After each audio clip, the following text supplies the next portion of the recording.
It's good, everybody. We gonna get straight into it, man. No BSing today. Trae Young is finally happened. The Trae Young trade has gone down, and he is an official Washington Wizard. Oh my gosh. We're gonna talk about this, man, because I'm kind of torn.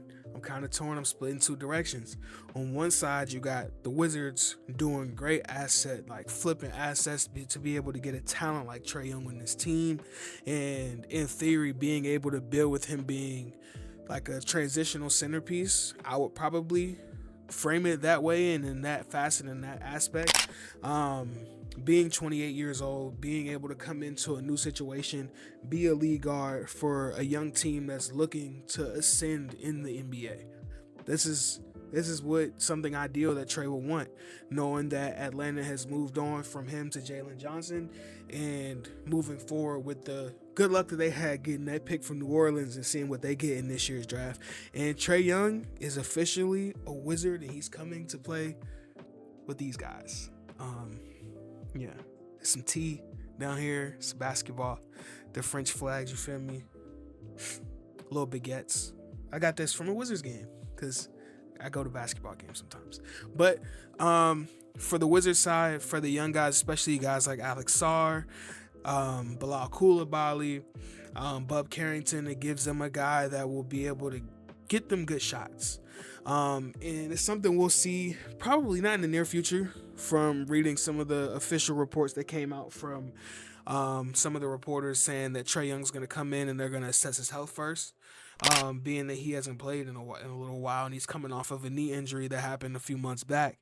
And the Wizards also still trying to retain that top 8 pick that they have the protections on, that if it doesn't, convey to be in the top 8, it'll go to the Knicks. They want to keep that pick, and they have their own pick. And yeah, man, it's a lot of good things for the Wizards coming down the hatch.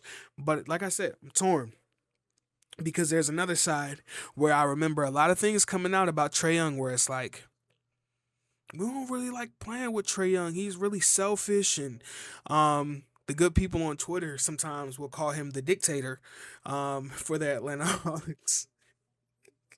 And that's funny and all, but there's a sense of seriousness about that that comes with Trae Young and his offensive load and the amount of things that he wants to do with the ball in his hands. And in theory, some would probably take away that, hey, this is going to take away from a guy like a Keyshawn George or a Bub Carrington or even an Alex Sarr, in a sense, to be able to be like, hey, man, this is kind of hindering their development with this quote-unquote selfish basketball that Trae Young, quote-unquote, brings to a team.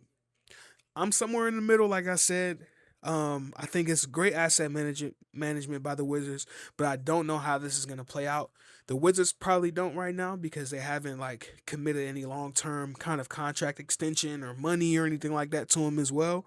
But it's going to be interesting to see. The Wizards got a good player. They got a point guard that they've been looking for a long time. And you know what I'm saying? Trade season is here. It started. We're going to have a whole lot of fun. I got a lot more to talk about, so stay tuned. Casual basketball show, baby.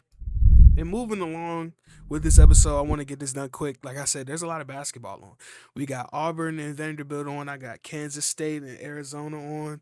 Over here on the other screen, the Lakers and the Spurs are playing. The Rockets are playing the Blazers right now. There's a lot of basketball on, so I want to get out of here.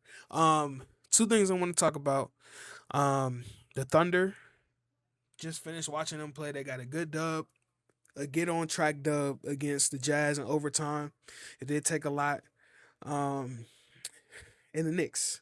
But first, I do want to start with what I think encapsulates this time of year for the Thunder and what they're currently going through. This was said by Sam Presti a couple years back. I think they also learned that the sky falls on every NBA team at least 2 times a year.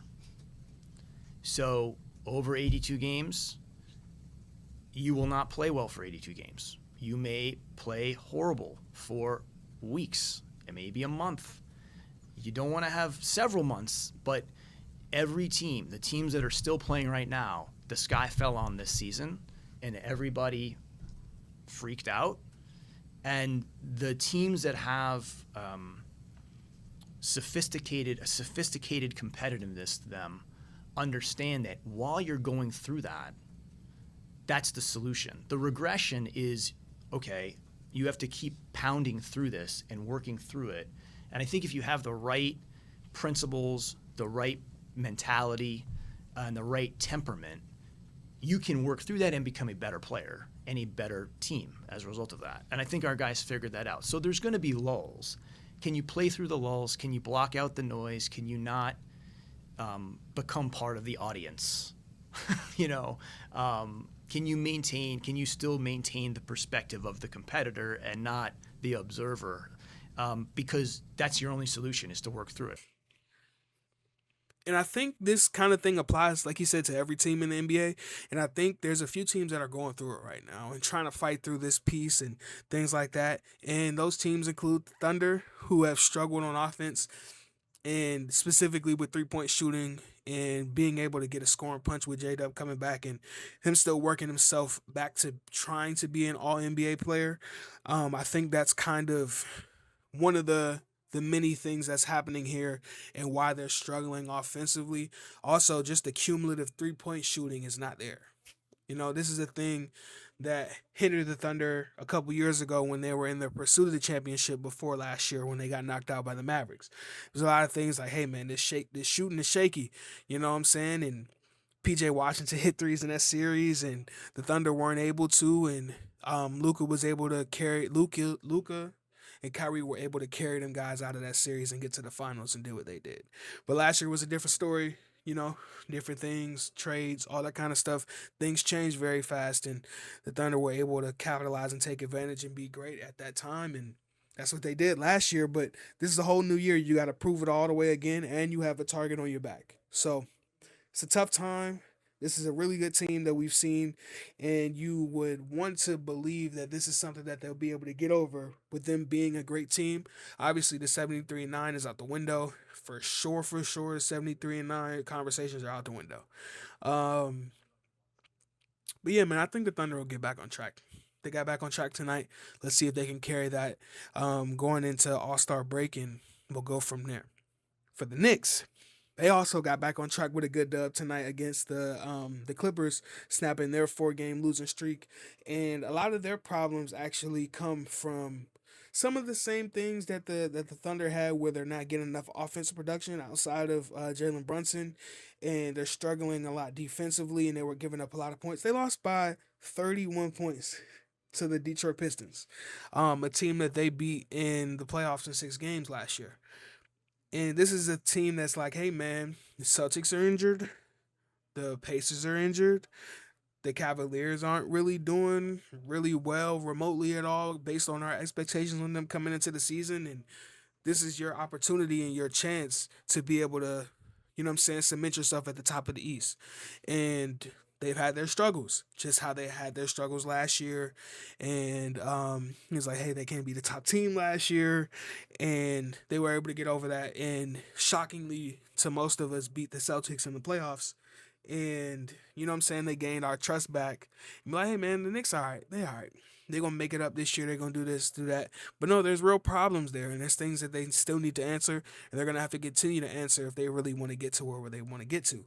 Cat's gonna have to step it up offensively, be more assertive. They're gonna have to get more shooting, more scoring from guys like Mikhail and OG on a consistent basis to be able to sustain and be one of those great teams that can actually compete for a championship. When you think about teams like the Thunder and the Nuggets and the Pistons that they have to contend with, and possibly the Celtics again, based on the way that they're playing out their fucking mind.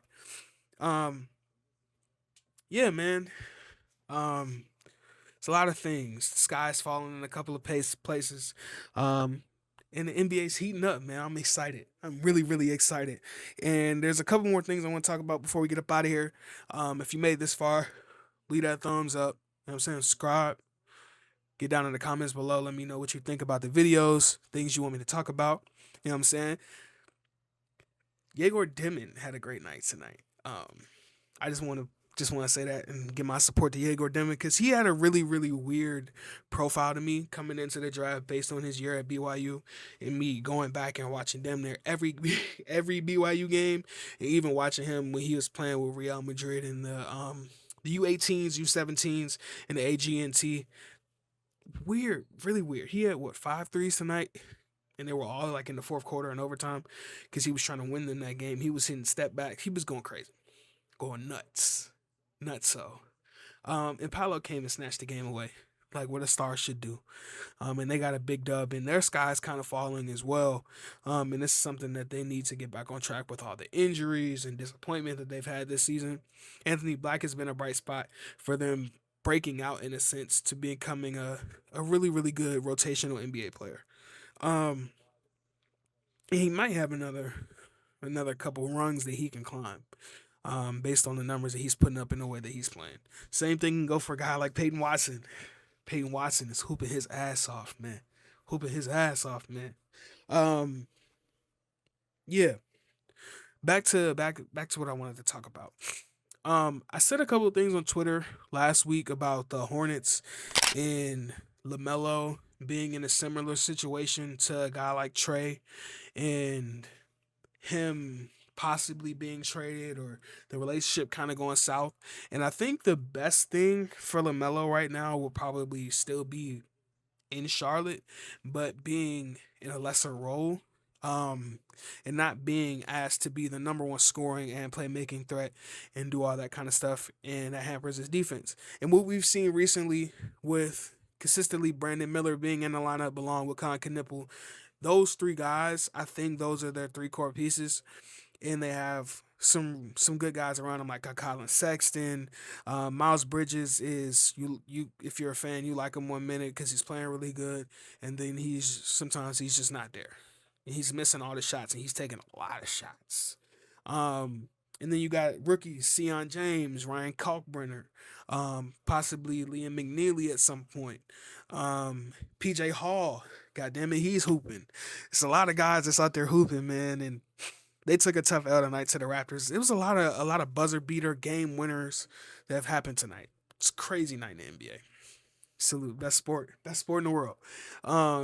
But I think their trajectory is going up with those three guys, and in a like a an equal kind of you take a piece of the pie, you take a piece of the pie, you take a piece of the pie, type of offensive role, and that can help LaMelo out give more effort defensively. There's been hints of that being sprinkled in there, and just overall, LaMelo being a better, well-rounded basketball player as he gets older, and I think it will work better in a lesser role because I think Brandon Miller is a real guy. I do. I think Brandon Miller is a real guy. Who's to put a ceiling on Con Knipple? You know what I'm saying? I thought he was going to be a good pro coming in, and look what the hell he's doing right now. Yeah. Con Knipple is there's no. I don't want to put a ceiling on him because he can really become one of them dudes, man. One of them dudes. So yeah, man, that wraps up NBA. I got a couple college things I want to talk about, so be right back. All right, into the college realm. Like I said, as these college games go on, I do want to touch on the controversy that has been the James Najee situation. And yeah, man, I do feel a way about it because, like, I feel a way about James Najee as a player, being as though you are a pro, you got drafted, and you you couldn't really cut it, and you decide that you want to go back to college. And to me, that just kind of thinks of me lesser of you as a player, first of all, and then it just looks like a money grab, second. Because you can go back to playing in the EuroLeague if you want to, and play in like a real regulated professional league, not an unregulated, half amateur, half professional basketball and what's being played in college, NCAA, whatever you want to call it. And I think I got a lot of clarification on the whole reason why he's eligible. It's not because there's no rules. I don't remember the guy's name. His name might be Charlie Baker or something like that. NCAA president came out and said anybody that's ever signed an NBA contract will never be eligible to play NCAA basketball. James Najee never signed an NBA contract. He was on he signed with the G League team, and he played overseas. He never has been through the college system, so there weren't any rules for him that applied to him when he entered the draft and became drafted. So there's no eligibility for him to have been used up because he never went to college. If he would have went to college, went through their process, their pre-draft process, got drafted, and then came back, ineligible. Can't happen. But the reason why is because he never came through college to get to the league in the first place. So that's that. And there's been a lot of talk about a lot of other guys like a Kyrie Walker. If you over 22 years old and you trying to come back to college, get out of here with that, man. Get get gone, bro. Go play pro. There's so many countries you can go play pro in. Just go play pro, bro. It's you damaging your image, man. Don't do that. Don't do it, man. You look weak as hell when you do that. I promise you, you look weak as hell doing that. But other than that, man, I'm gonna get up out of here. My Kentucky boys took a tough loss tonight. We suck. Um, and I think I've come to terms with the fact that we suck. Um, so yeah, man, my football team is firing coaches, and it's been a rough couple days for my fandom, but we're here, man. Until next time, man.